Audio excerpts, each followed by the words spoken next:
Okay, what's your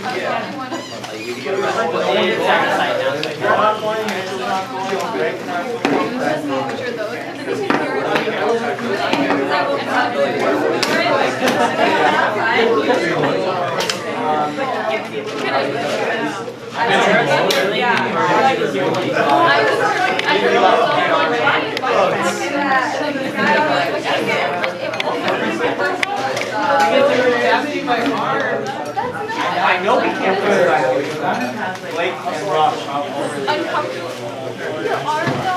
my arm is very fast. I think I will be collecting the mini lab from you. Please make sure your name is on it. Pass it to the right side. We have not made the class on time. Please report to the lunch table. Teachers, please help us by closing your doors. So make sure your name is on at the lab, the mini lab from last time. Please pass it to the right side as always. you already get this one?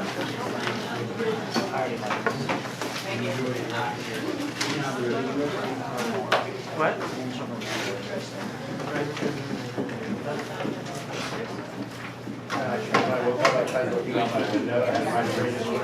Is this what it normally looks like? Is it a little different? I think my tree. So you guys gotta be like me. Sometimes I do this job on no I sleep. can't even imagine getting up that early. All right. I guess I respect it. Let's take a look here at the agenda board Are you before serious? we begin. That's perfect. We are getting to the tail end here of chapter 3. As I told you earlier, it is a short chapter. The next exam is on the horizon. It's Tuesday of next week. Incidentally, I am in the middle right now of grading the last exam. I hope to have that to you as soon as I possibly can. But yes, the next exam is on the horizon. It's Tuesday of next week. So we now, in fact, get to our last topic here of chapter 3. This last topic is what is called Galilean relativity. Please take out your notes.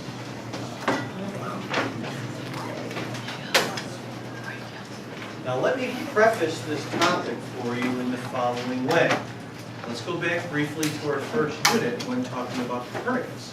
Now, Copernicus proposes a heliocentric theory of the universe, where the sun is the center of the solar system, and all the planets, including the Earth, orbit the sun. Remember that that picture very simply explains the appearances that we see in the sky with regards to planetary motion, as opposed to the geocentric theory of the universe. And then ultimately Copernicus was shown to be correct with the discovery of Kepler's laws of planetary motion and Galileo's telescopic observations, which back it up visually. However, 400 years ago, it was a perfectly legitimate scientific question to ask the following. If the Earth really is moving about the sun, why don't we feel its motion? The answer to that is not immediately obvious. It's Galileo himself that tried to come up with a physical reason for it. Part of the answer involves this topic here called Galilean relativity. So we're introduced to the kinematics of this topic here in chapter 3. Why it's so important, however, in this context, we'll see at the very beginnings of chapter 4. But for now, you're introduced to the math, the kinematics of this topic. Now, what is Galilean relativity? Well, Galilean relativity is concerned with describing the motion of an object with respect to two different points of view. 2 points or 2 reference frames, as we refer to them as. One of those reference frames is assumed to be at rest. The other reference frame is moving with respect to the first. So let me begin to lay this out for you. Galilean relativity is concerned with description the motion of an object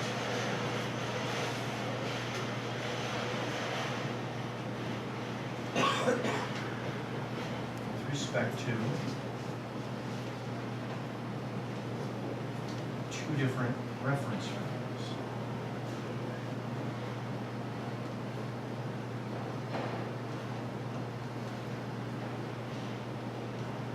So reference frames specifically means different points of view.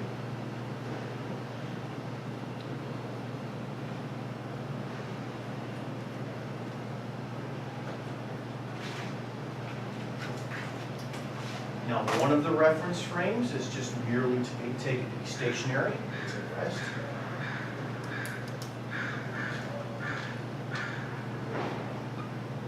One of the reference frames is at rest.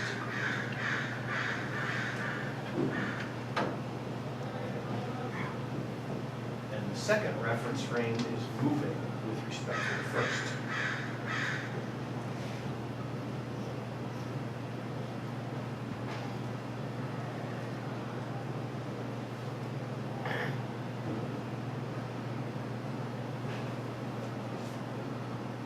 Now, yes, this is a very wordy description here, so I'll give you a moment to copy that.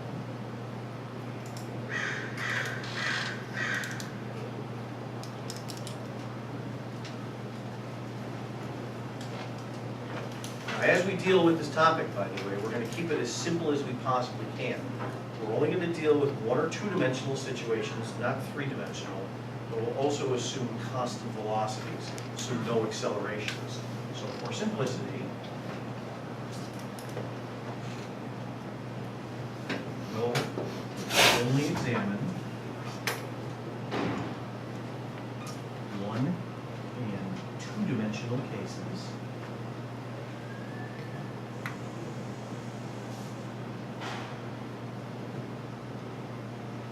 And only constant velocities, so no accelerations.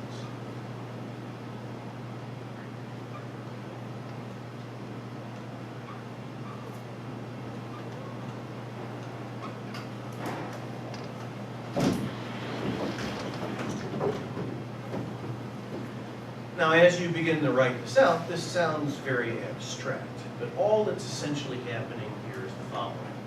Let's say that we have our 2 different reference frames.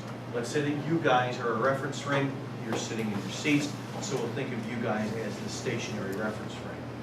And then I'm going to be another reference frame, another point of view, and I'm going to be moving with respect to you guys. I'm going to be, say, walking in a straight line at a constant speed like this. And then we have an object somewhere here in this room. Let's just say another person. I'm going to need a volunteer to be that person, Sean. So Sean is going to be our object. And all he has to do in just a moment is just slowly walk towards the back of the room. As he does in just a moment, you guys, the stationary reference frame, would measure him as having some position, velocity, and if necessary, an acceleration.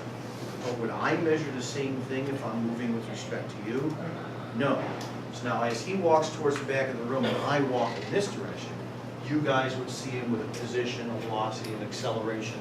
I would see him with a position, velocity, and acceleration, but it wouldn't be exactly the same thing as you guys see. What I want to come up with is a mathematical description of relating the kinematics that you see and the kinematics that I see together. That's what Galilean relativity is concerned with, describing the motion of an object with respect to 2 different reference frames. Thanks. Yes? That's right. So you guys are stationary, and I'm the one who's moving. Now, Galilean relativity always begins, by the way, with a series of defined terms. We have some definitions. The definitions are as follows. Okay, first of all, we have you guys, the stationary reference frame. The stationary reference frame is always just denoted as the letter O. The letter O stands for observer. So you guys are the stationary reference frame, O.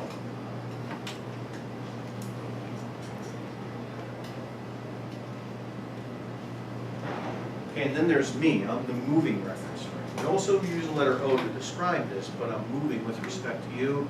Therefore, this is referred to as O prime. So O prime, the moving reference frame.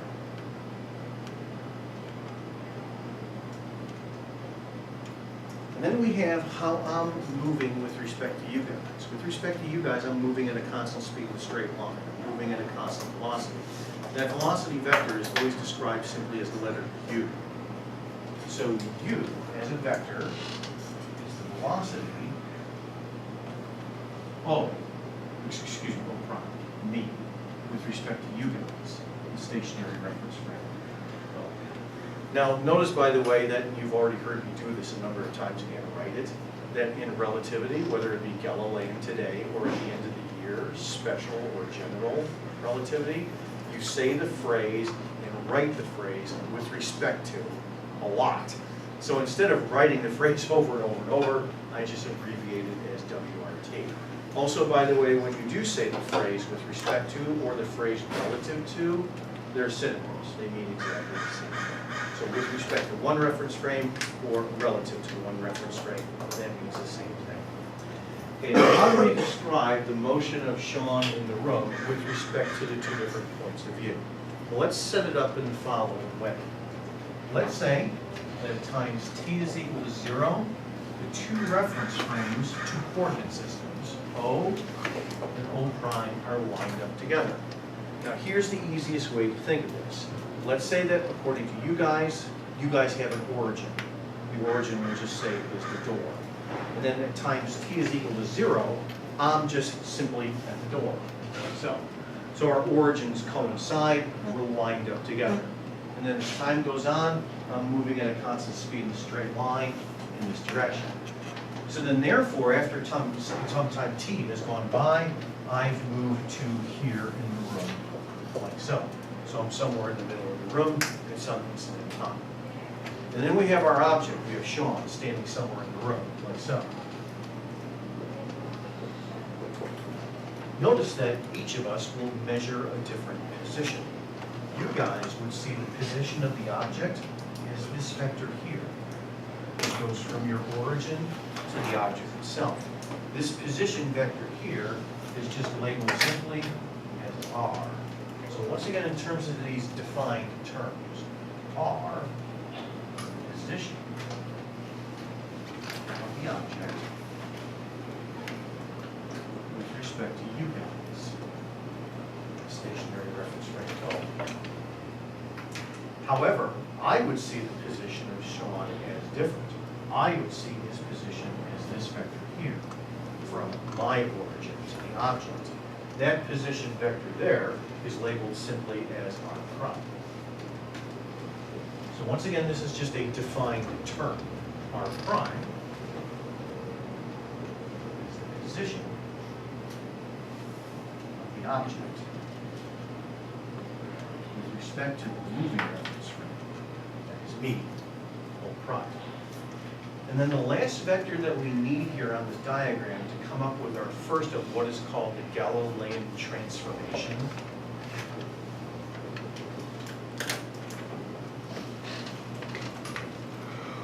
The last vector that I need on that diagram in order to obtain this equation that I'm looking for is the position of me relative to you guys. That's this vector right here. It just goes from the door to me when I'm somewhere in the room. Now this position vector right here is nothing more than my constant velocity u relative to you guys multiplied by the time t. Think of this very simply as distance is equal to speed times time. And that is in fact the case as long as there is no acceleration. And that's once again the situation that we're looking at. So my position here in the room relative to you guys is just simply equal to speed times time. That's basically what's being described here. And now notice on the diagram that it's just a vector triangle. So the vectors add together. This then gives us the first of our Galilean transformation. Notice that using the tail-to-tip method of vector addition, it's just nothing more than ut plus r prime is equal to r. The equation is usually written like this. So what this equation does is it relates together the position of the object as seen by the two different reference frames, that is O and O prime. Now you can literally see the triangle here in the room. Sean, if you would please just stand up. So you guys see from the diagram R. R goes from the door, your origin, to him. I, however, see his position as R prime. That goes from me to him. And then lastly is the UT vector. The UT vector goes from door to me. So the vectors then simply add together in the following way. It's UT plus R prime is equal to R. So you literally see the triangle. Thank you. Now to go from a description of position to a description of velocity, to come up with a velocity transformation equation, all that we do is take a derivative. Remember that the derivative of position with respect to time is velocity. So then therefore, differentiating this expression gives us the following. Derivative of position with respect to time here on the left equals derivative of position with respect to time on the right, plus the derivative with respect to time of this quantity here, which is just the velocity u by itself. So, now what are these quantities? Well, remember that the r is the position of the object according to you guys. If we differentiate it with respect to time, it's the velocity of the object according to you guys. Velocity is just written as v. Then over here on the right-hand side, this is once again just the position that's being differentiated with respect to time. And in this case, it's the position of the object that I see. So if I differentiate that with respect to time, it's the velocity of the object according to me. This is referred to as v prime. This right here is the second of the transformation equations. Now once again, we've got some terms here. V, velocity of the object, with respect to you guys, the stationary reference frame O. V prime is the velocity of the object according to v. With respect to v prime. And we already have the u here being described earlier.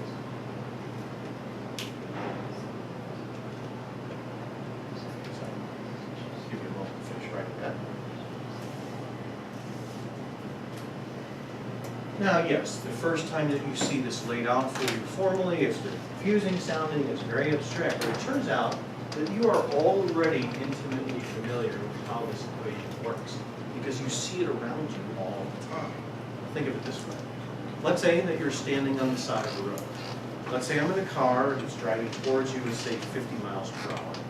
Then I've got this marker in my hand. And then what I do is I throw the marker towards you, such that according to me, it leaves my hand at 10 miles per hour. So if I'm moving towards you at 50 miles per hour, and I throw the marker towards you such that according to me, it leaves my hand at 10 miles per hour, what velocity do you see the marker at? 60 miles per hour. You just did v equals v prime plus u. Because here is the velocity of me in the car relative to you guys, 50 miles per hour, plus then the velocity of the object, the marker, according to me inside the car, 10 miles per hour, equals then the velocity of the marker according to you guys, 60 miles per hour. Or consider it this way. Let's say that I'm moving away from you like so at 50 miles per hour, and I take the marker and I throw it towards you such that according to me, it leaves my hand at 10 miles per hour. So then therefore, if I'm moving this way at negative 50 miles per hour, and I throw the marker towards you such that according to me, it leaves my hand at positive 10 miles per hour, what velocity do you see the marker at? Negative 40 miles per hour. You just did v equals v prime plus u once again. So here is the velocity of me relative to you, negative 50 miles per hour, plus then the velocity of the marker relative to me, positive 10 miles per hour, equals the velocity of the marker relative to you, negative 40 miles per hour. So you see the marker moving away from you at 40 miles per hour. Now if you're having trouble picturing that, how can I throw the marker towards you, yet you still see it moving away from you? Think of it like this.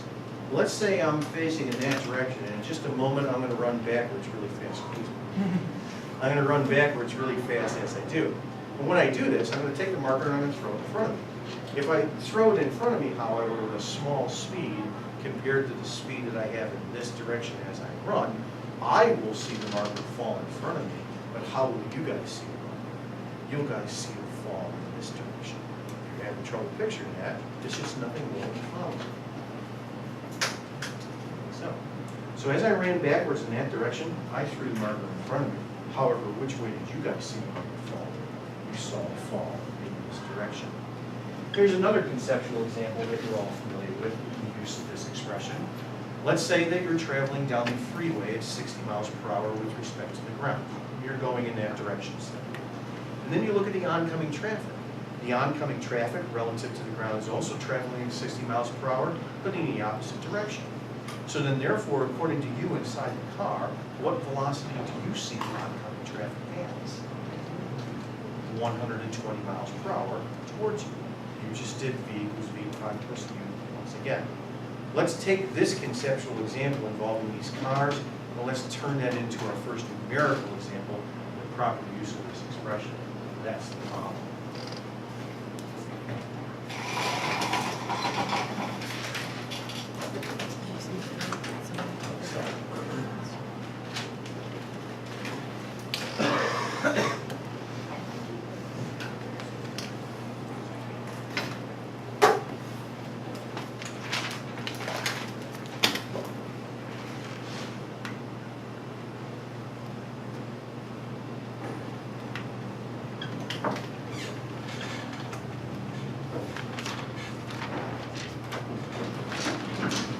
So it's the exact situation that we just outlined here conceptually, now with numbers, and we'll see exactly how the vectors work.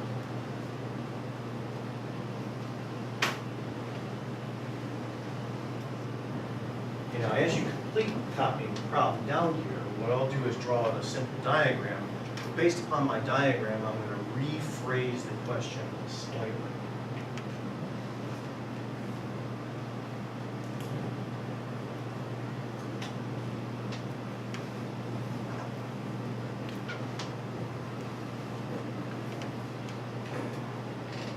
All right, now let's picture the example in the following way. Let's say that we have car number 1, I'll call it like so. Traveling in this direction relative to the ground with a speed of 60 miles per hour. And then we have the oncoming traffic, if you will. Right here, we'll say it's car number 2. Moving in the opposite direction relative to the ground with also a speed of 60 miles per hour. And now, based upon this diagram, I'm going to ask that question in the following way. What is the velocity of car number 2 with respect to car number 1? That's how I'm going to phrase the question here based upon this diagram. Okay, now, Galilean relativity problems always begin in the same way. You have to identify everything. You have to identify the 2 reference frames and the object. And then in simple cases such as this, 2 of the velocity vectors are given, and you then therefore have to find the 3rd. Now here's then how we go about starting this. Okay, first of all, we have our expression. So, and then we've got the 3 that we need. The stationary reference frame, the moving reference frame, and then the object. Now for this topic of Galilean relativity, we're always dealing with motion near the Earth's surface. So this immediately means that the stationary reference frame is always going to be the same thing. It's always just going to be the surface of the Earth. So the ground is the stationary reference frame. And now if I phrase the question like this, which of the cars, number 1 or number 2, is being treated as the moving reference frame of the prime? Our key phrase is with respect to 1. Car number 1, that's right. When you say with respect to something, you're assuming then that that something is a point of view. It's a reference frame.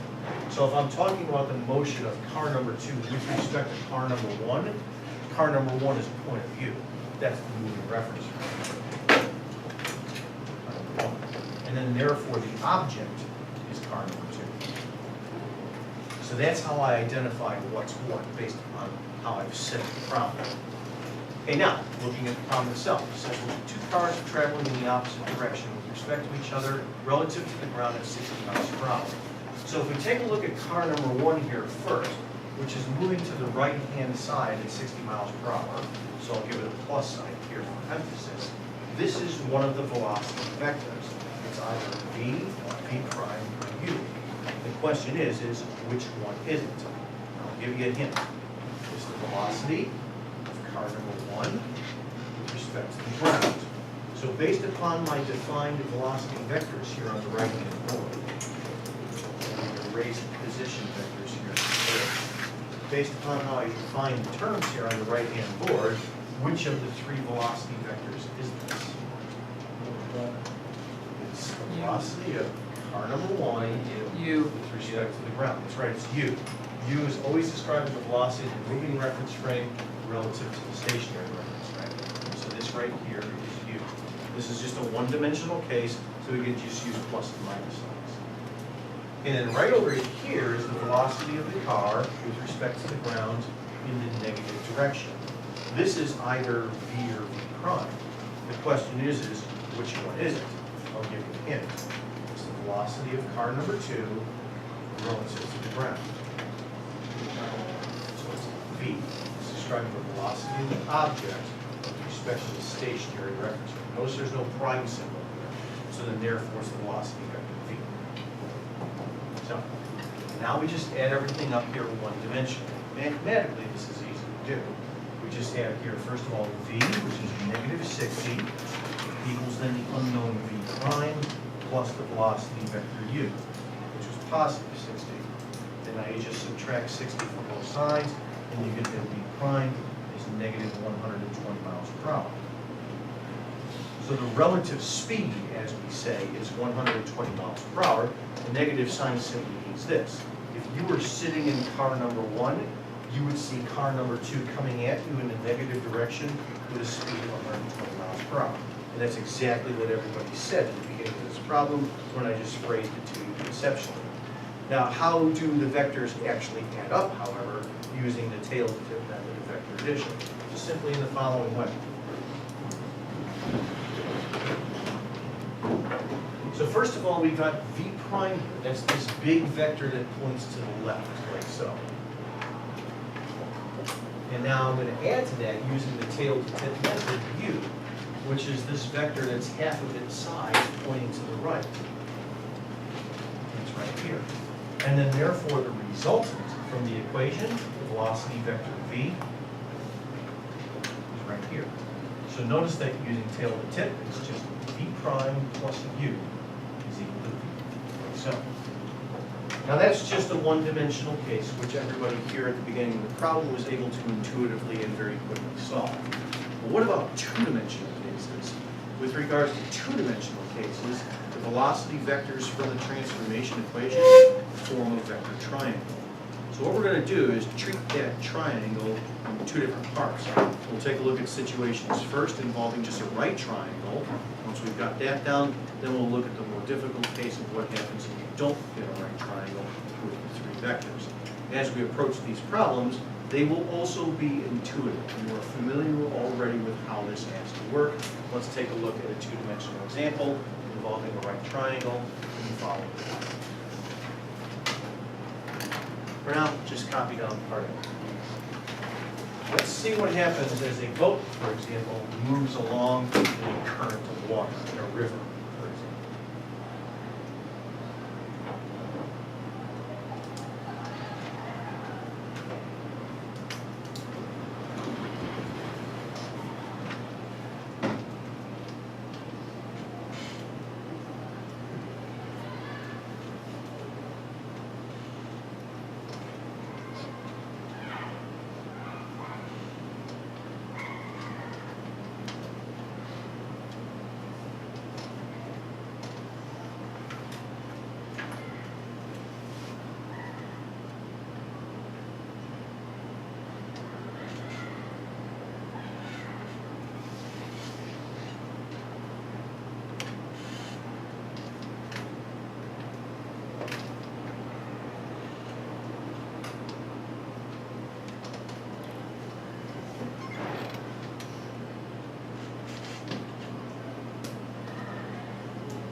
So a current moves downstream at the speed of 2 meters per second with respect to the shore.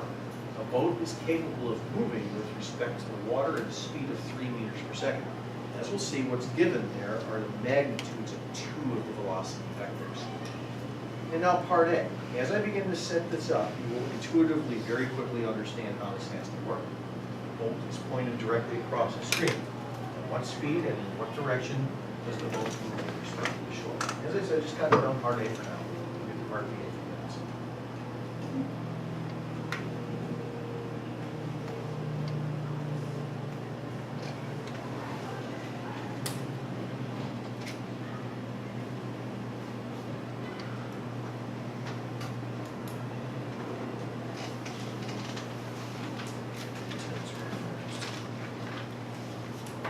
Just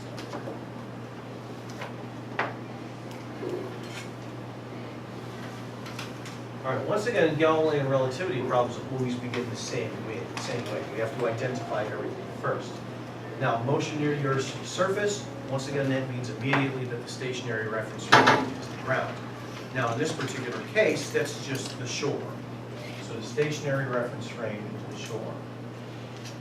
And now the question is this: is the moving reference frame the current, or is it the boat? Think of it as current. In this problem, are we going to be describing the velocity of the boat with respect to the current, or the velocity of the current with respect to the boat? We're going to be describing the velocity of the boat with respect to the current.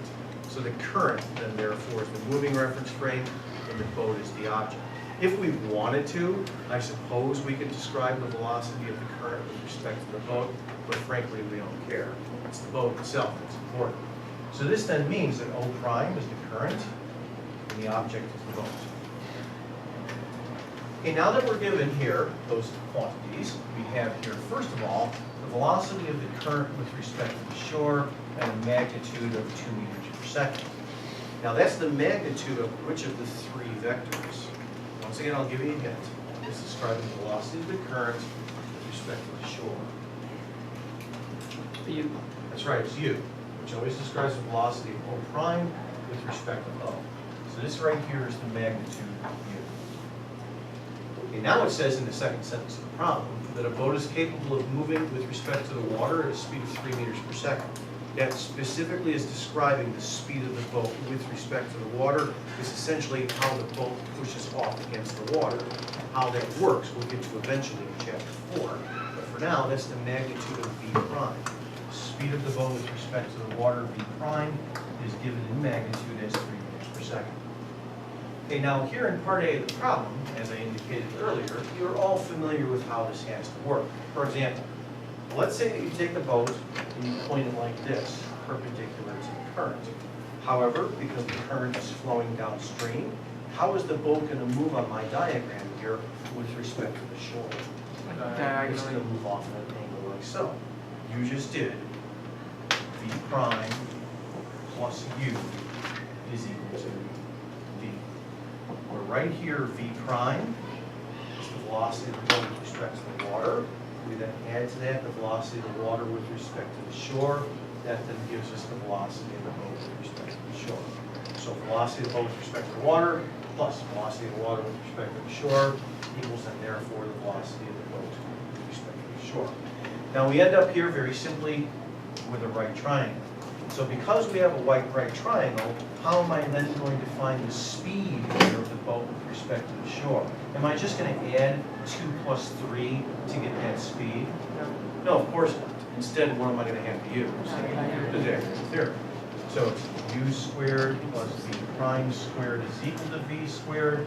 Take the square root of that in order to get the speed of V. So let's see, we've got 2 squared here, which is 4, plus 3 squared, an additional 9. 4 plus 9 is 13. The answer for the speed of the boat with respect to the shore is 13, which is around 3.6 meters per second. It also asks us, however, to find a direction.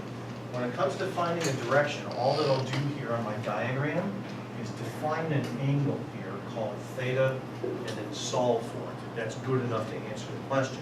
When it comes to a WebAssign problem, however, such as this, they'll be very explicit in WebAssign as to exactly what angle it is that you have to solve for. Here I'll just picture one and go ahead and find it.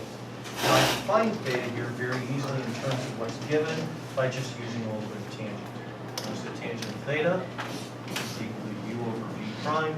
So that particular angle that I've defined here on my diagram is the inverse tangent of 2/3. So the inverse tangent of 2/3 works out to be about 34 degrees. And now in part B of the problem, we're going to change it up a little bit. We'll have the same speed of the boat with respect to the water, the same speed of the current with respect to the shore, and now we'll change the situation a little bit. Let's take a look at it. Yeah, go ahead, Zach. Can you go over how you made the right triangle? Sure. So think of the boat as pointed like so relative to the current. So relative to the water, you're moving in that direction. So that's the velocity vector V prime. This is the velocity of the boat with respect to the water. But while that's happening, the water, of course, is going downstream with respect to the shore. So that's the velocity of the water with respect to the shore. You add the two together to then get the velocity of the boat with respect to the shore. So if we were the shore watching this happen, we would see the boat do this. Oh, because when it says goes across the stream, that's what. So it's pointed perpetular That's to what the it current means. itself. That's basically the direction here of the marker. That's the V prime vector. And now we're going to change it up a little bit here in part B. So once again, take a moment to copy that.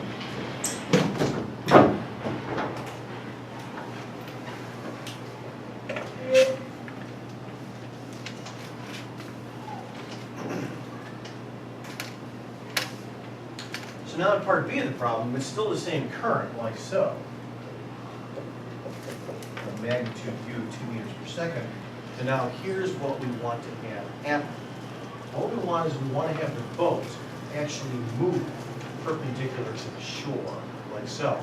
That's how we want the boat to move from, say, the shore's point of view, from our point of view. Now, how am I going to have to point the boat here? How am I going to have to point the marker such that it then ends up moving like so relative to the shore? Diagonally into the second quadrant, like that. So again, you just did the following. V prime plus U is equal to V. So you end up, in other words, moving in this direction relative to the water. That's V prime. But the water moves in this direction relative to the shore. That then gives you the velocity of the boat relative to the shore. Like so. And notice that it's another triangle. However, if you look carefully at this right triangle, is it the same right triangle as the triangle above? No. No, it's not. Notice in the triangle above that the hypotenuse is V, whereas in this case it's V prime. So when I solve now for the speed of the boat here with respect to the shore, it's once again Pythagorean theorem, but you have to keep in mind it's a completely different triangle than the one up on the top board. Notice in this case that it's U squared plus V squared is equal to V prime squared. So when I solve now for the speed of the boat here with respect to the shore, I have to subtract. And there's the V, and you square root of V prime squared and minus V squared. So, Griffin, you look very puzzled. Yeah, I'm just like trying to picture like, Okay, so I know the boat. we move like, that way relative to the water. Yeah. The water moves like that relative to the shore, and we end up moving like that relative to the shore. If you're having trouble picturing it, by the way, I'm just going to kind of save this for a moment. As soon as I'm done with the problem, I'll show you another example of some ancient technology with the ex-presidents. The ex-presidents actually filmed this problem. We'll take a look at that in just a few minutes. Before I do, though, let me just finish the math. So mathematically, what we have here in this case is actually 9 minus 4. 3 squared minus 2 squared. So that's root 5 for this. So root 5 is about 2.2 roughly meters per second. And then in terms of direction, once again, I'll just define an angle here in my diagram and solve for it. Is this going to be the same angle as the angle theta on the top board, though? No, completely different triangle. Let's call this one phi. Notice that in terms of u and v prime, it's not going to be tangent like it was on the top board. In this case, it's going to be sine. Sine of phi equals u over v prime. So that angle is the inverse of sine of 2/3. So inverse of sine of 2/3 then gives us 42 degrees.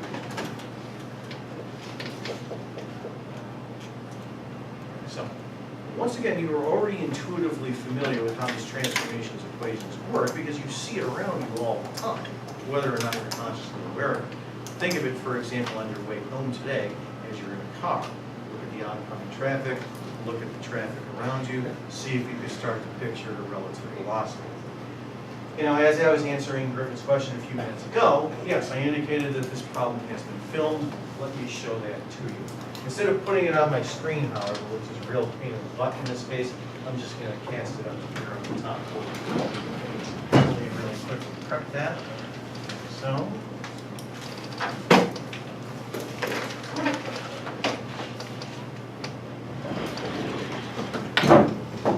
I'm going to need someone to get the back door, please.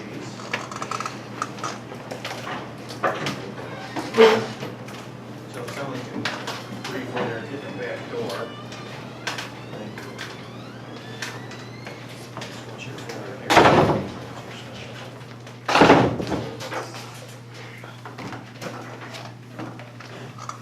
Let me make it a little darker. Let me minimize that chunk.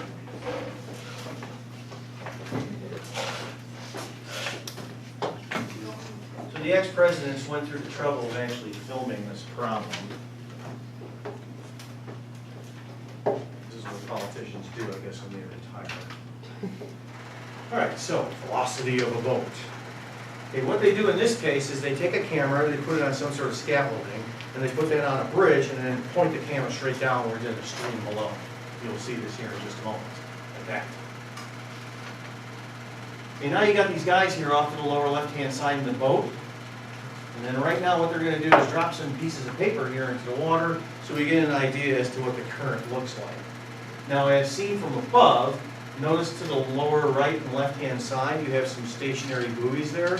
That represents the shore. And then what we're looking at here is the U vector. It's the velocity of the current with respect to the shore. It's downwards here in this depiction. Okay, now what they're actually going to do before they do the problem is they're going to go upstream and downstream. They're going to show us a one-dimensional case first. When they do this, however, the entire time throughout this film, the throttle on their motorboat is always at the same value. What this means is that the speed of the boat with respect to the water, the magnitude of V prime, is always going to be the same thing. Now notice that as they go upstream here, the velocity of the boat with respect to the shore is obviously a very small number. The reason for that is because the velocity vectors add together in the following way. V prime plus U is equal to V. So the velocity of the boat with respect to the water plus the velocity of the water with respect to the shore equals then the velocity of the boat with respect to the shore, like so. And then in just a moment they're going to turn the boat around and they're going to go downstream. When they go downstream, the velocity of the boat with respect to the shore in this case is going to be a large number because the V prime and U vectors are pointing in the same direction. So in this case it looks like this. V prime plus U is equal to V, like so. So velocity of the boat with respect to the water plus velocity of the water with respect to the shore equals then the velocity of the boat with respect to the shore, like so. So that's the one-dimensional case, and now they're going to do part A of the problem. Notice how they're pointing the boat. They're pointing it perpendicular to the water, perpendicular to the shore, like so. So then therefore, it's now just tipped on its side, but it's the same triangle as it was in part A. We have V prime plus U is equal to V, like so. So velocity of the boat with respect to the water plus velocity of the water with respect to the shore equals velocity of the boat with respect to the shore, like so. And then lastly, they'll do part B of the problem. So once again, the same triangle as in part B, just kind of tipped on its side.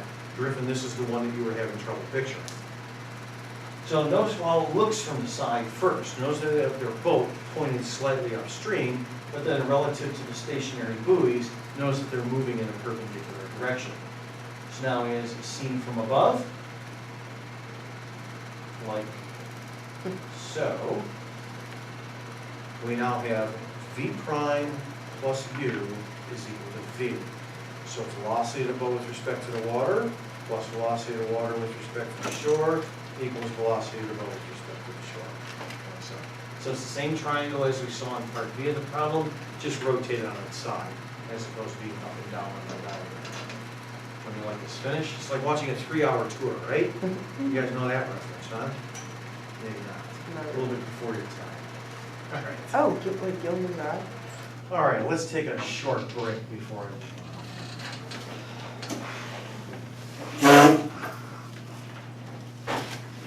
watch out, here come the lights.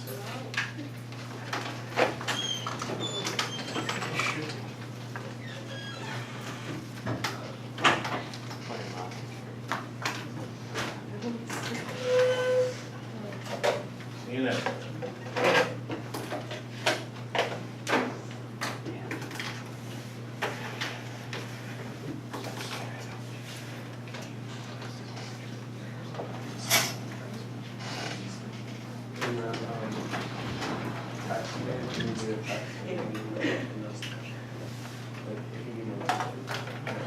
So you're all going to sleep like rocks tonight, right? I think they're forcing you to get up at 3:30.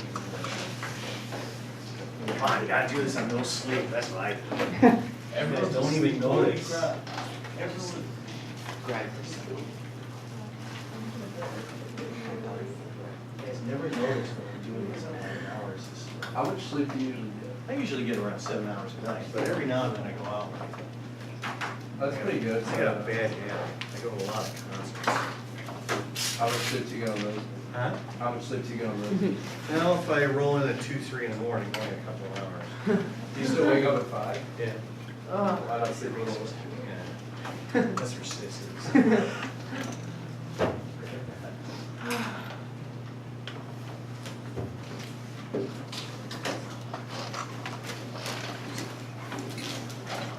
I hope you guys know what the I hope you guys know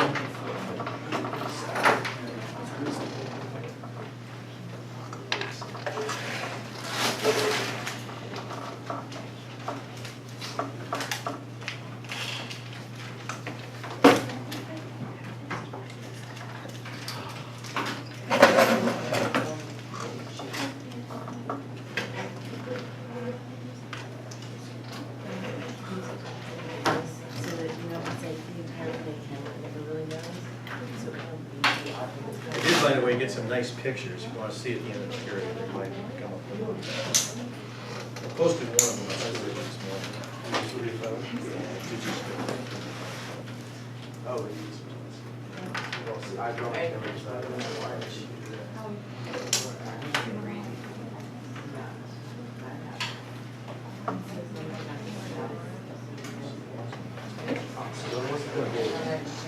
Basically, right at totality, and just because that's what they're.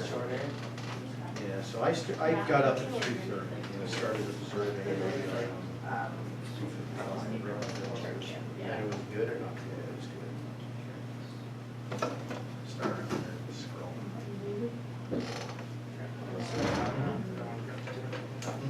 It's kind of red.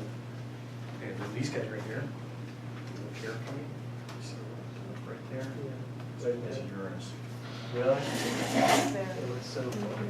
Yeah, Uranus is pretty Do good. you zoom in with your phone skill or you see it? Yeah, but I was using the low power icons because you can see the whole thing. Yeah. It's pretty cool.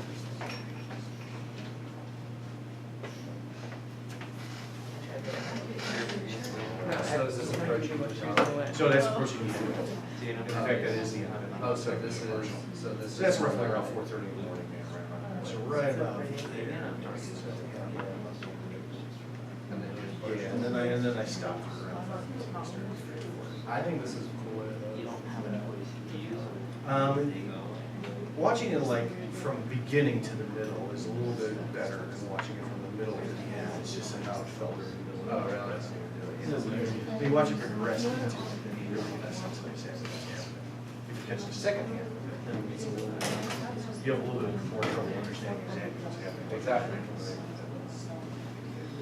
So as you said, you woke up, you're like, what? Yeah, exactly. Because the moon kind of looked like this. Actually, I saw that little. And then just track where your phone is at all times, so you don't need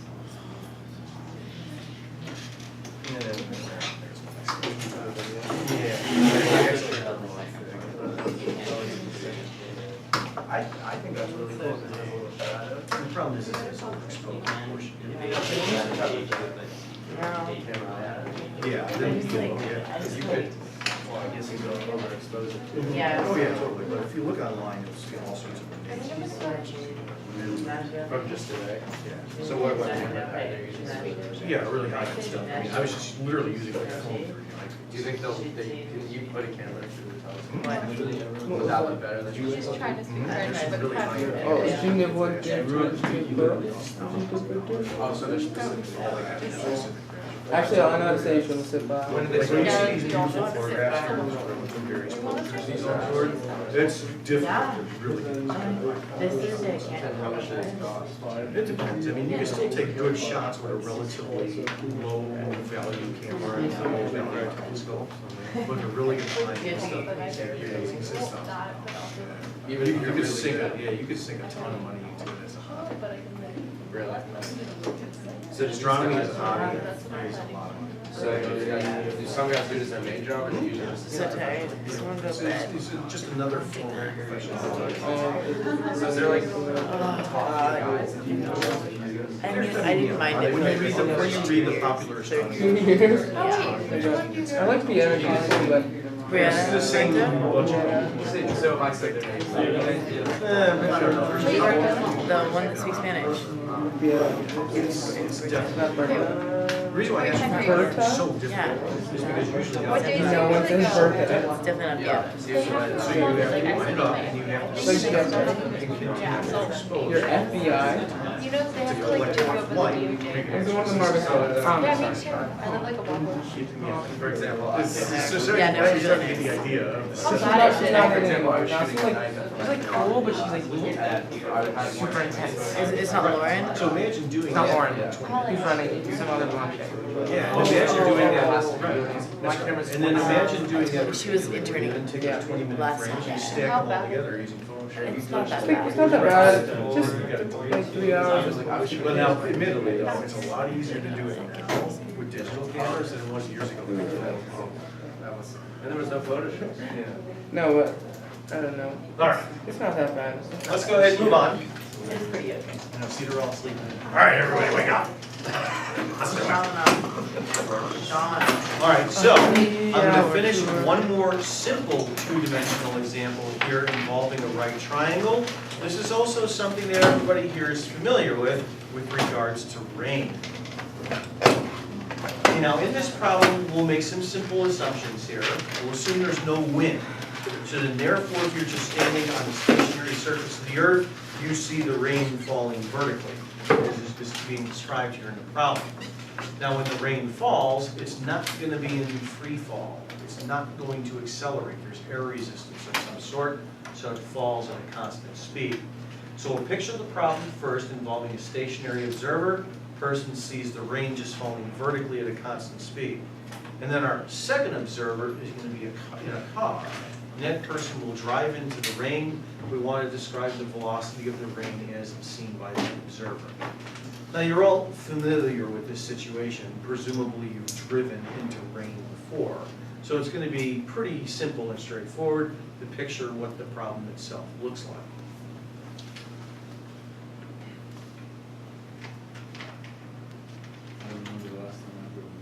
Yeah, because it no longer rains anymore here in Southern California. That's it. We're all And gonna I'm gonna be out of water. we're all gonna die.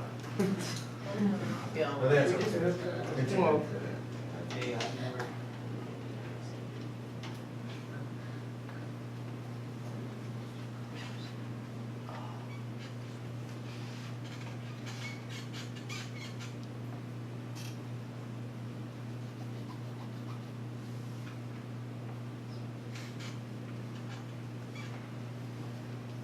Now it's going to be easy enough to picture the individual vectors here in this problem.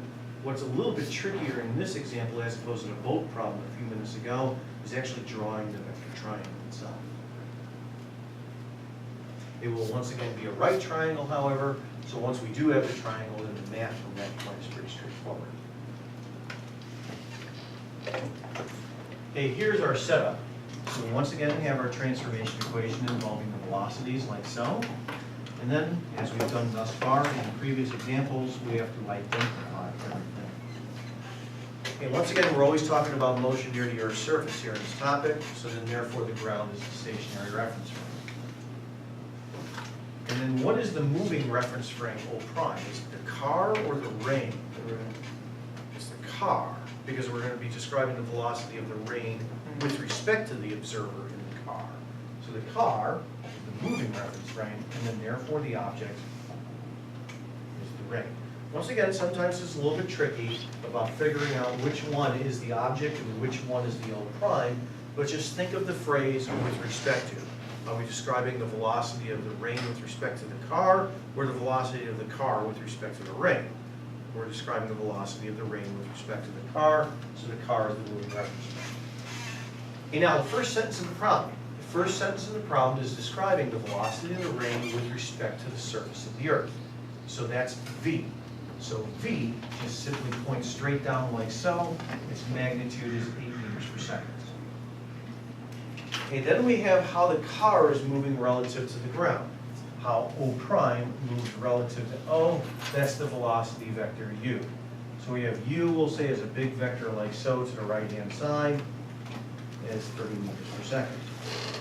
Okay, now you're familiar with this situation. Presumably you've driven into rain before. Think about how this has to look. If you're standing still, first of all, you see the rain falling vertically. But now imagine driving into the rain in this direction. How do you then see the rain fall when you're in the car? Everybody's kind of doing something like this on an angle. You're exactly right. So the velocity vector v prime, the velocity of the rain relative to the person inside the car, is going to look like this. Okay, now how do we get the triangle itself? Well, we just add everything up using the tail tip method of vector addition. So we have from the equation v prime plus u is equal to v, like so. And once again, in this example, like in the others, we end up with a right triangle, so at this point the math is pretty straightforward. So we have v prime plus u is equal to v. And then we're given the following. This side of the triangle was 8 meters per second, and this side of the triangle here was 30 meters per second. The first thing that we'll find here is the speed of the rain relative to the person inside the car. Have you ever noticed the following, by the way? You stand on the side of the road, for example, you see the rain fall, and then you get into a car and you drive through the rain. Does it seem like it's raining harder when it does? Yeah. The reason why is because watch how big the v prime vector is. So using some Pythagorean theorem, let's solve now for v prime. It's going to be the square root of v squared plus u squared. Once again, it's just a right triangle. So then therefore, we're going to have 8 squared first, which is 64, plus 30 squared, an additional 900. Take the square root of that, and you end up at about 31 meters per second. So notice that the speed of the rain here relative to the observer inside the car is considerably greater than the speed of the rain here relative to someone who's just standing on the side of the road watching the rain fall vertically. So this is why it seems to be raining harder when you're driving into it. It's just simply that the speed of the rain relative to you inside the car is a much larger number. Okay, now we also have to find an angle. Let me just go ahead and define this angle here as theta and solve it by doing a little bit of tangent. Notice that here the tangent of theta is equal to u over v like so. So that particular angle that you see the rain falling at when you're inside the car is the inverse tangent of 30 over 8. Whatever that is. So the inverse tangent of 30 over 8 works out to be pretty large. It's a 75-degree angle.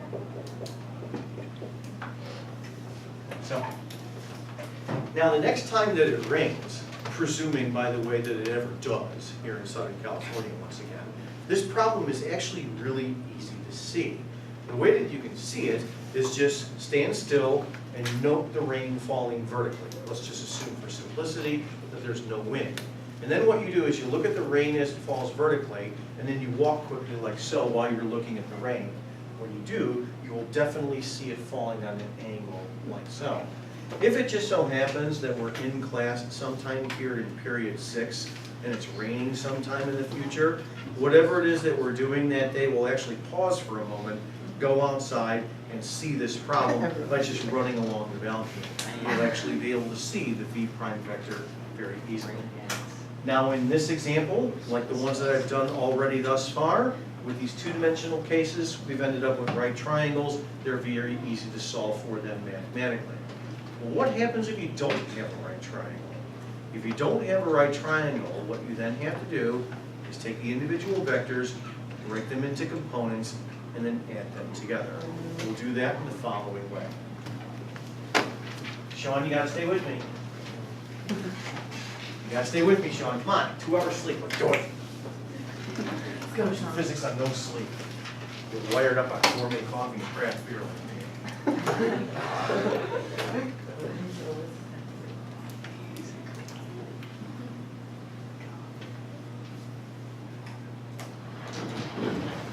Okay, now this problem is very similar, by analogy, to the boat in the current problem from a little while ago.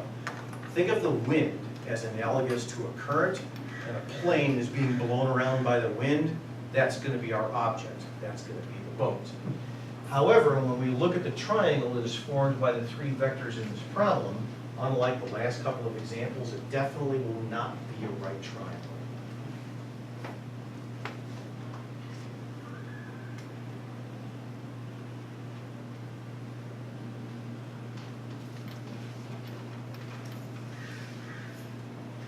Now notice that there are some terms here, specifically airspeed. That's a term within the context of aviation that is also, in terms of Galilean relativity, it has a specific meaning.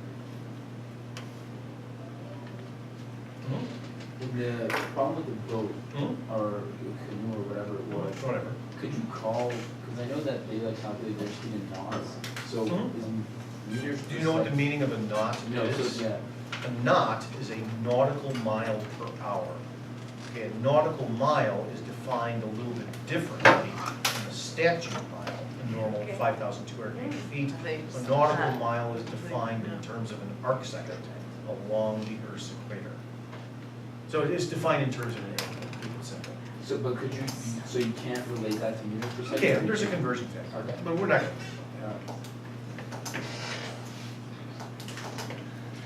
Okay, now, what's what here in this example? Well, by analogy, we have a very similar situation here as we did with the boat problem a little while ago. We still have the ground as the stationary reference frame, and think of the wind as a current of air.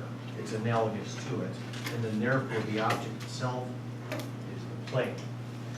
Okay, now we have in the first sentence of the problem the term airspeed. That specifically means the speed of the plane with respect to the air. Is determined by how the plane's engines are pushing against the air. Exactly how that works, we'll get to in chapter 4, for example. But for now, the word airspeed specifically is referring to the magnitude of the v prime vector.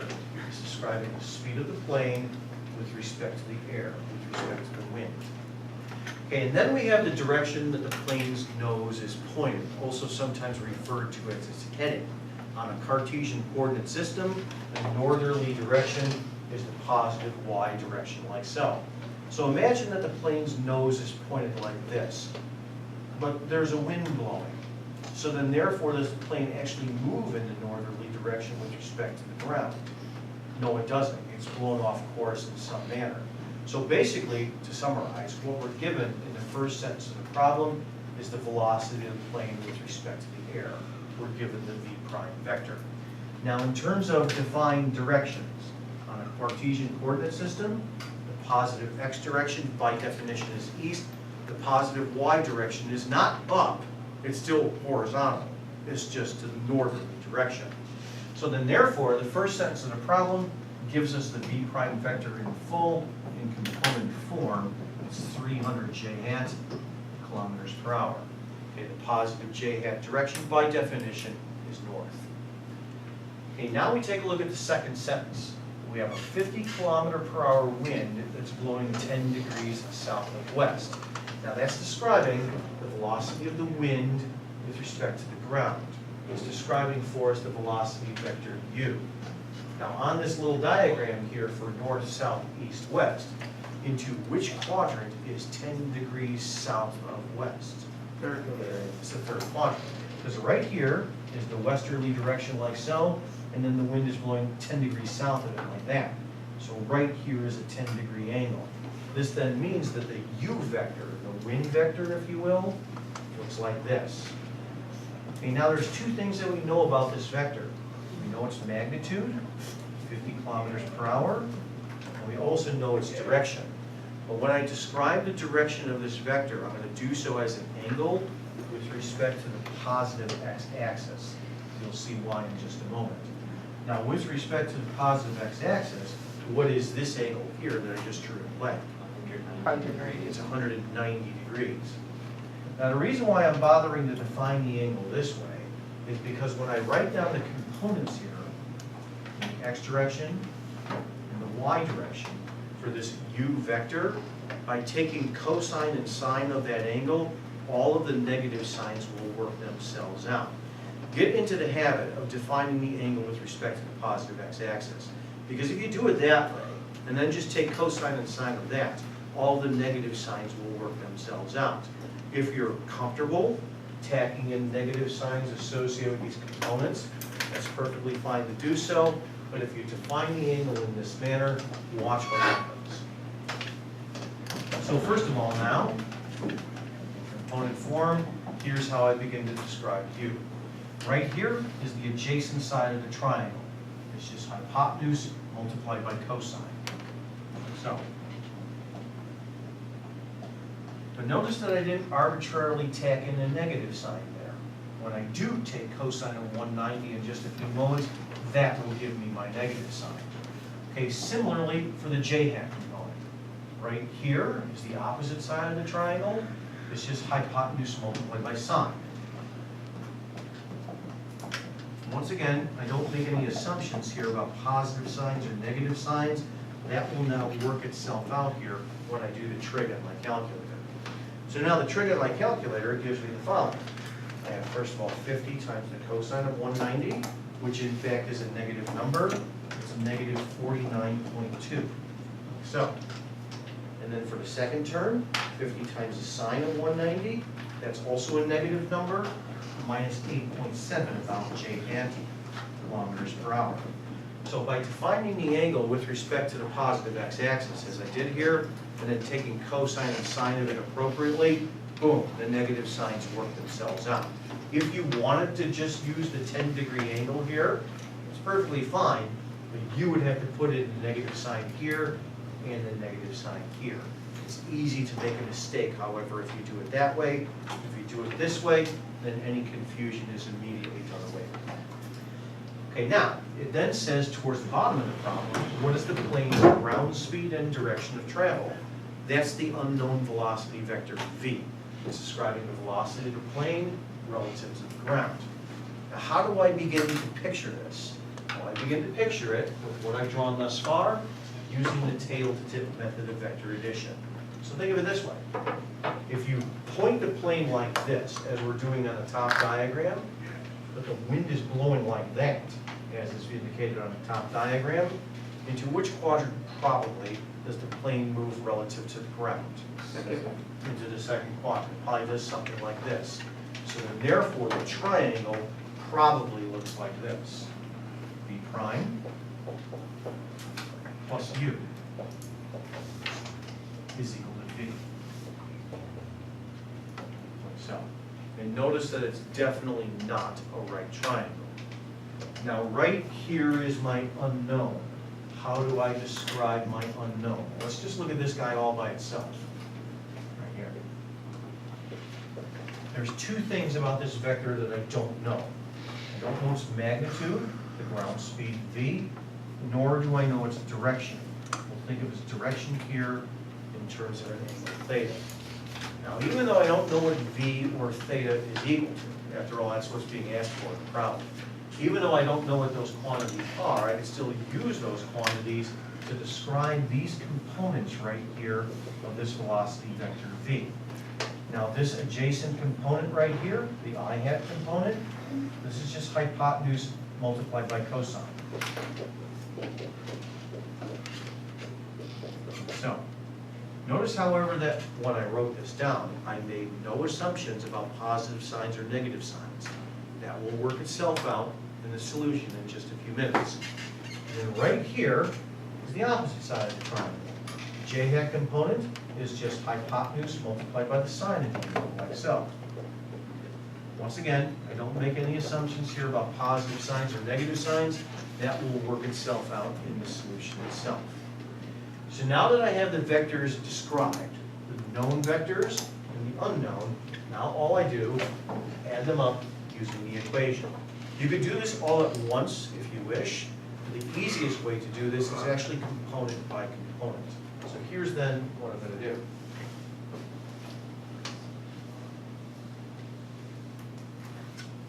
I'm going to add up, using the equation, the I hat components first.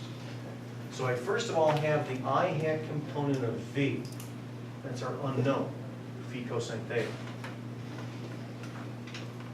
That then equals the I hat component first of v prime, which is 0, plus then the I hat component of u, negative 49.2. So this is v equals v prime plus 2, but just in the I hat direction. Now all that's being added together there in that equation are just the sides of triangles in this east-west direction. Here's how it works. First of all, this 0, That's for this v prime vector in this east-west direction. It has no component east-west. And then when I'm adding to 0, the negative 49.2, that's for the u vector. That's this guy right here from the top board, like so. And that then equals on the left-hand side of the equation for my unknown velocity vector v cosine theta, which is just this guy right here. So in this east-west direction, we first of all have 0 for the v prime, plus then negative 49.2 is equal to right here, v cosine theta. And now all that I solve for is v cosine theta. Because when I solve for v cosine theta, I'm solving for the x component here of the velocity vector v. Then in a few moments, we do the exact same thing in the j hat direction, eventually solving for v sine theta. That's the basic process. So v cosine theta itself here, notice by the way, is just negative 49.2 kilometers per hour. And now I repeat this mathematical process here in the j hat direction. So in the j hat direction, we first of all have the j hat component of v. That's my unknown, v sine theta. And that then equals the j hat component first of v prime, 300, plus the j hat component of u, negative 8.7.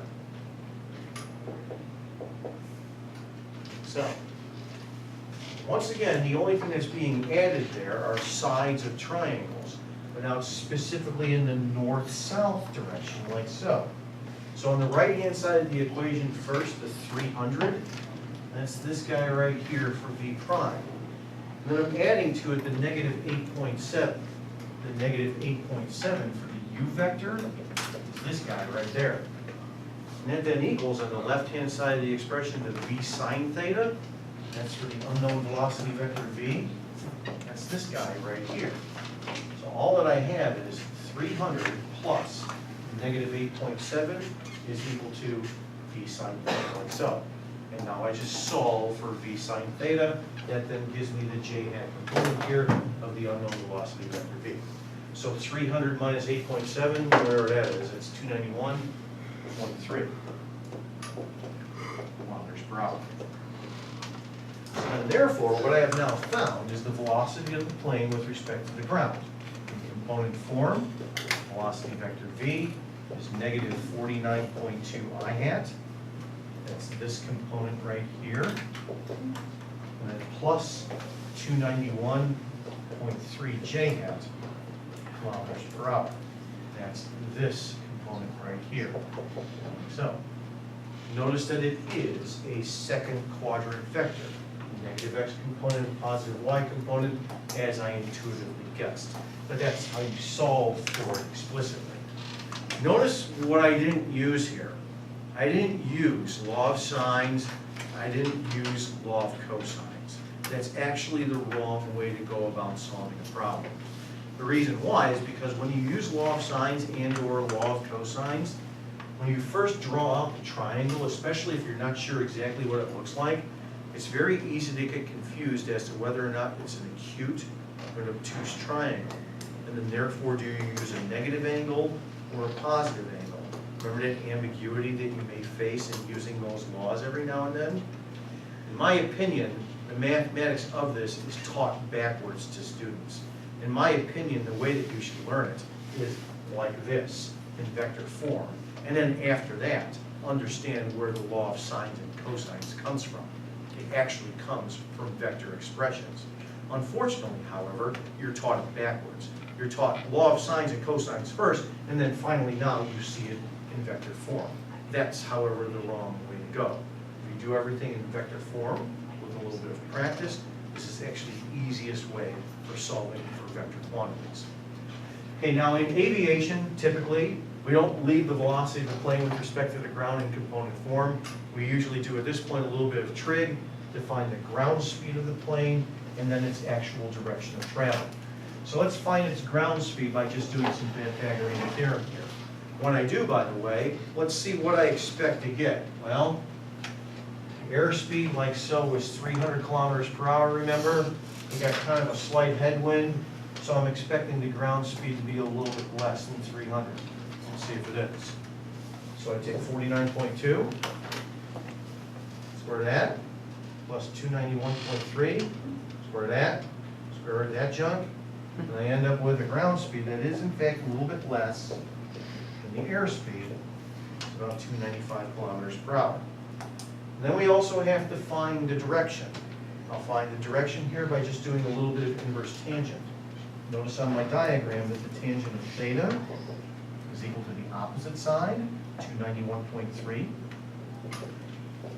divided by the adjacent side, negative 49.2. Watch what happens when I punch this out on my calculator. Inverse tangent of 291.3 over negative 49.2 gives me the following. Negative 80 degrees. Now, where is the 80-degree angle? Is this the 80-degree angle? No. Of course, this right here is the 80-degree angle. Like so. Now, I can leave the answer as 80 degrees as long as I get the direction right. It's 80 degrees what of what? West of north. No. North of west. North of west. Because right here is the westerly direction, and then I'm going 80 degrees north of it, like so. So I can leave it as an 80-degree angle, as long as I say north of west. Now, somebody a few moments ago said west of north. What would actually be the angle if it was west of north? It would be 10 degrees. Because right here is the northerly direction, and this right here is 10 degrees west of it. So if you wrote down the answer as 10 degrees west of north, that's perfectly fine as well. It means exactly the same thing as this. Now, as I ran through this problem over the last 20 minutes or so, when you first see it, initially it looks a little bit difficult. But you have to remember that this here is actually a simplified version of what actually happens.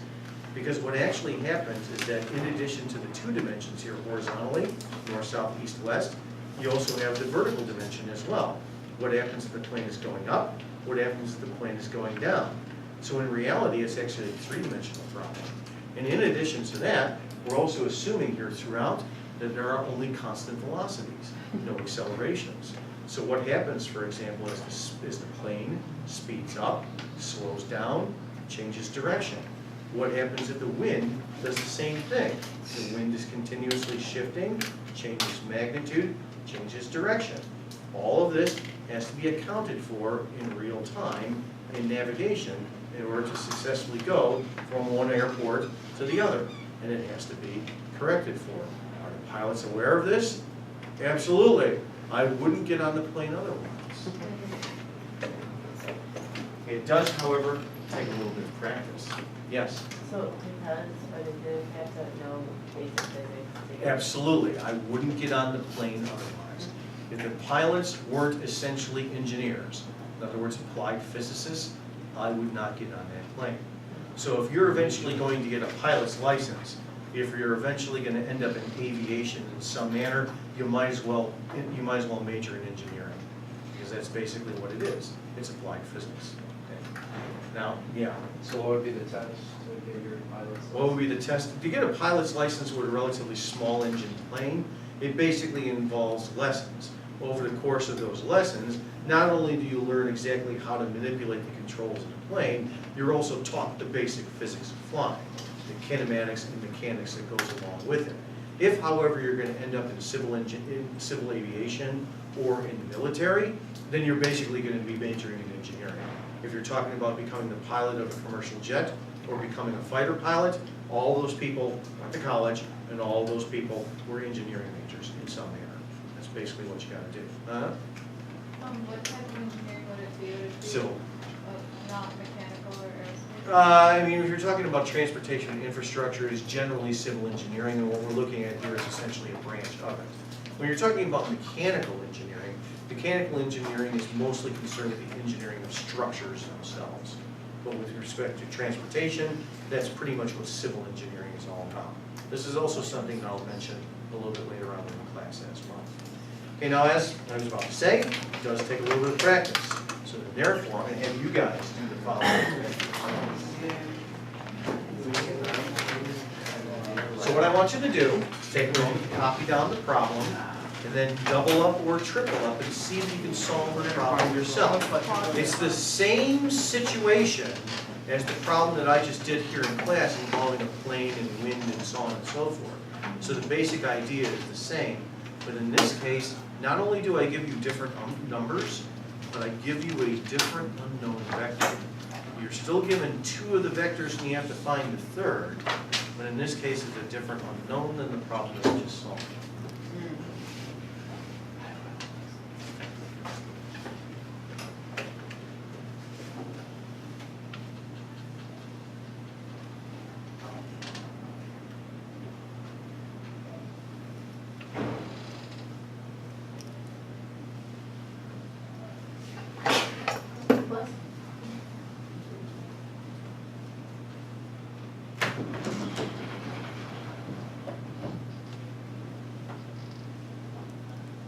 So after you've had a moment to copy it down, go ahead and buddy up or triple up and see if you can solve the problem. Leave this basic description here on the board as you get started, and then in a little while I'll start to lay out the solution on the board.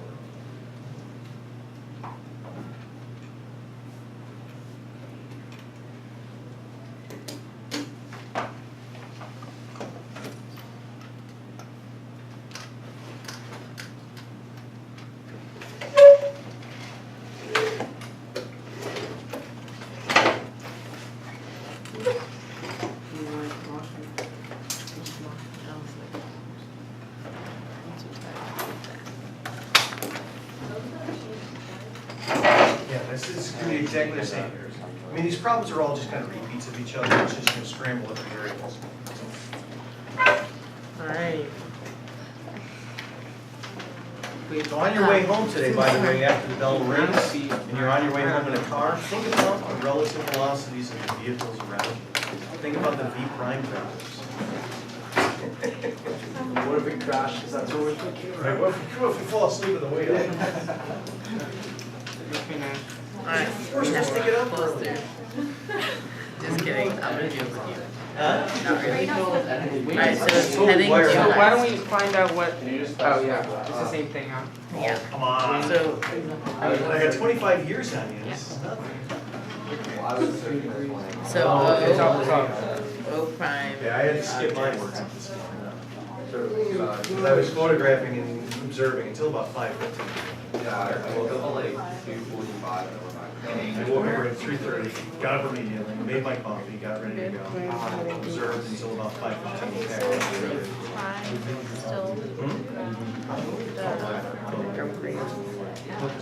Airspeed. Guys, give me 5 for me. I prefer my coffee like I prefer my milk.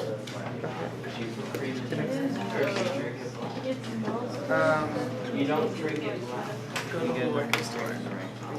They always All right, now I'm going to give you a hint right off the bat as you get started. Take a look at the last portion of the problem. It says, find the wind speed and direction. So which vector are we solving for? U, that's right. So I gave you V and V prime. In this case, you're solving for U.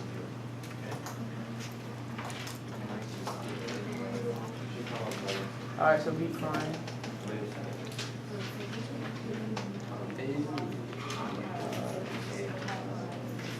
To be fair, Sean, tonight, believe me, I'm going to crash. So what is I'll go there. prime vector? So V prime. Is V prime the Do west. speed of light? V prime is 600, Is V prime? but it's like horizontal, right? Yeah. So 600. And then Wait, why is it V prime? No, V, I don't know. So I gave you V and V prime. Now figure out which one is which. You need to solve for U. Northwest. See if you can picture the triangle. north of west. So Wait, yeah. wait, wait. So it looks like this. So Right? this is 600. This is V prime, and then V is 2 degrees. This is 595. No, V is not true. Oh, I see. So what we're solving for is yield. Right, are you putting the wind as the option? The wind is the second reference. This is yield. Now it's true You know, me. it's actually No. On a G, see on a G. Okay. Yeah, makes no sense. Is this not like yourself? And here would be your. Yes. Positive. Okay. Okay. No, don't. So Pilots don't pass. I should probably. What's your word? B prime components equal 600 I hat plus 0 You wanted to be a pilot? V equals. Okay, Wait, so basically, why is you the usually if you go into some sort of program with that idea in mind, then universities will have protocols kind of laid out. So V equals 2 cosine or 595 cosine 2, right? Not up top, Why but I do is have a it former student for about 7 or 8 years. Sine two. Sine 2. I mean, you've got hundreds of people's lives. Can you calculate Now that? I'm George driving. Did you say V prime was what? V. When it comes to the American Airlines and the industrial airlines, we're all. Oh, it's -5 You're perfectly safe. You're very good. Wait, 95 is the term. 9 You're 5, you're 95. in much greater danger driving back and forth to the airport. Yeah. Actually, being on a plane. So Modern aviation. Yeah. So are there salaries? Nothing graph. It's basically driving a bus.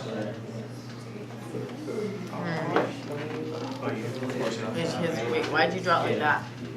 No, this is just for the one back. Yeah, just My just B for that one. vector is negative 600. Okay. 600 I hat. Why is it negative? Because it's going west. Okay. West is. Right. I know, but like. So V is prime, now we're looking for you, right? It doesn't matter, but you have to remember. So you, the component, You could write it as positive 600, but you have to remember that is you, right? that east is negative. Alright. West is Holla, positive. that's so smart. Look at us running. Tell me just running. Okay, you equals. So the queen? You got the angle wrong. You got the number right. But then the direction wrong.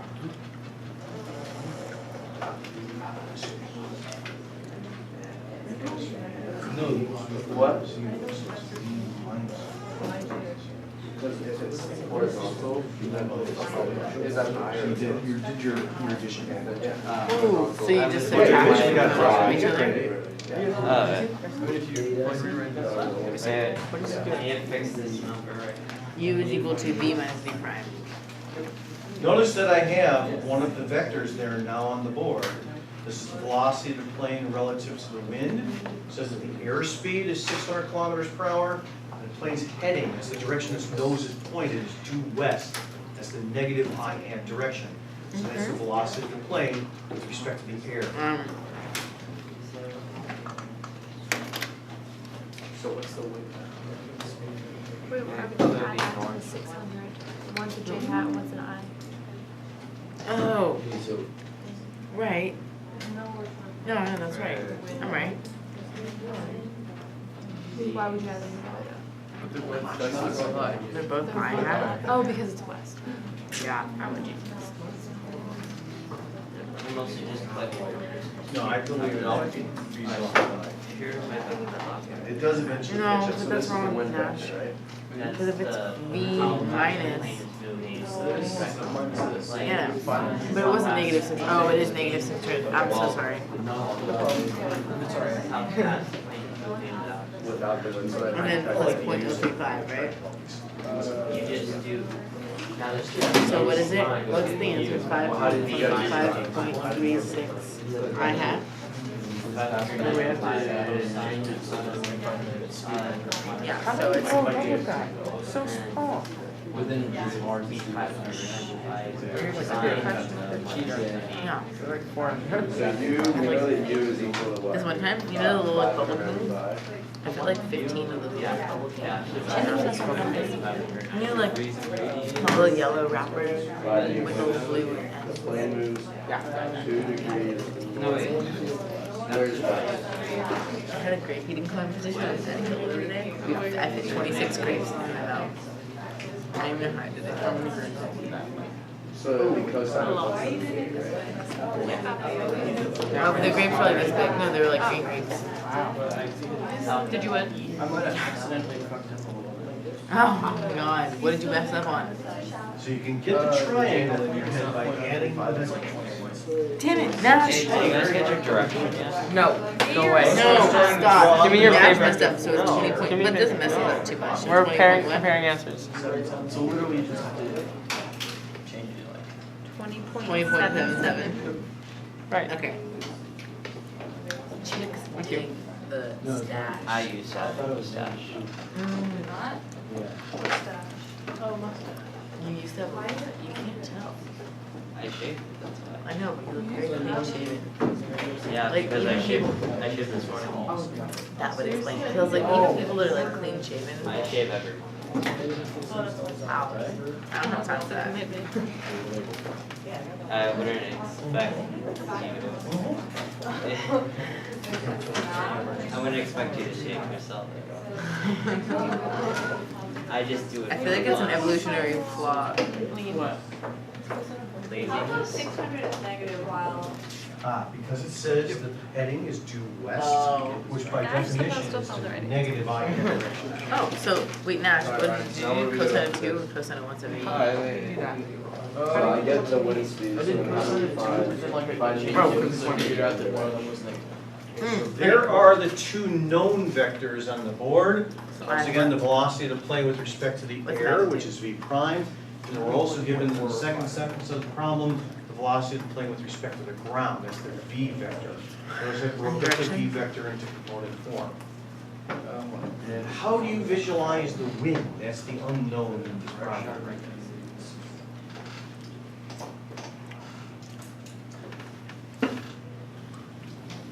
Here, after the SAT, make you like a disgusting amount of Chick-fil-A.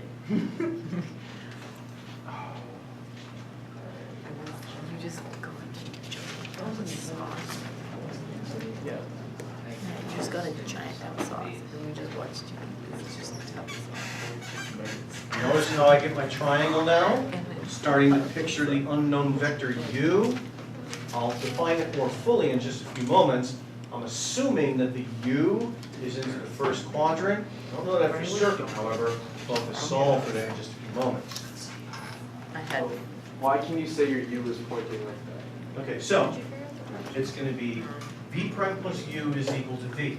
Now, I'm assuming that this is first quadrant. The reason why I kind of know that is because notice that the ground speed is less than the airspeed, so it's a slight headwind. However, if the ground speed was greater than the airspeed, then this instead would be like a second quadrant vector. It would be like v prime plus u is equal to v like so. So that's a possibility as well. However, I'm just kind of guessing this. Show that explicitly in the solution, which then therefore begins to look like this. So it doesn't really matter how you draw it. No, it really doesn't matter how you draw it. You want to try and draw it such that it roughly looks like what it's going to be. But it really doesn't matter because you're solving for it anyway. But if you do it wrong, you'll see it. Yeah, it's just if you draw it wrong, you're just kind of having trouble picturing it. Hey, Henry. Okay. I marked the V and the P I didn't use the vector with Okay, solve. I don't know what I'm doing. That's why maybe. it's actually northeast. Thank you. Cool. I don't know. Blink. Oh, I I thought don't you get wanted this. to compare. I don't get this. Yeah, I didn't have an answer yet. Oh. They did. I didn't. Oh, okay. I got so excited. I just, you know how long it took me to read that? I was reading it when I was like Chick-fil-A sauce. Sauce is good. Is that dim sum place on the Oh, God, I'm they would like instant times them. I was gonna have to make you leave. So it's like awesome. Never Any dim place, sum. any dim Physics. sum place. Do you go to like the real like those huge places? Jack Thomas. No, I don't really like them, but No. they're like real. Where she there's a place right by our house. Okay. It's not like Nash, we're right gonna go. by. It's right by my house. It's like 5 minutes. Close. It's a 5-minute drive. If I drive Yeah, there, you can like walk it. There's a really good place. What's it called? Seafood Palace. It's really good. No, it's so good. Like so good. word diet. No, No. it's so good. It's like really like. But you don't understand. It's so good. It's amazing. We got bao buns. Bao buns for days. So good. Buns are the best. I don't know how Gabby. Oh my god. No, Gabby loves bao I buns. thought she said she. No. If I walk in, she loves bao buns. That's not, no, dim sum is like the type of. You sit down. Do they bring, do they bring It's a cards? cart. to it? It's a cart. It's a cart. Oh my god. They're fun. You should have eaten shrimp. Oh, they're Can we go? Can we go to lunch? Can we have a physics study buddy session? Yes. Just eat dim sum. No, like end of the semester. No study Like, sessions, like. Especially for eating productive. I have no idea. Go good. And there's the complete solution. All right, so I've got the two known vectors from a few minutes ago here on the top board. And the question is, how do you begin to picture the triangle? Well, we basically have one of our known vectors, v prime, plus an unknown u is equal to the velocity vector v. Now here on my triangle, I kind of assumed the u is in the first quadrant, but I do have to solve for it explicitly. Now with the u vector, we've got an unknown wind speed and direction. So just in component form here in green, we have first of all the adjacent side of the triangle, hypotenuse times cosine, and then the opposite side of the triangle, hypotenuse times sine. And then I go over here and I start adding up everything. First in the I hat direction, it's v equals v prime plus u, solve for u cosine theta, I get a positive number. That's this 5.4. Then in the j hat direction, I do the same thing. V equals v prime plus u, solve for u sine theta, I get this positive number, 20.8 kilometers per hour. That's this guy. So I actually guessed right in the sense that, yes, the wind vector here points into the first quadrant.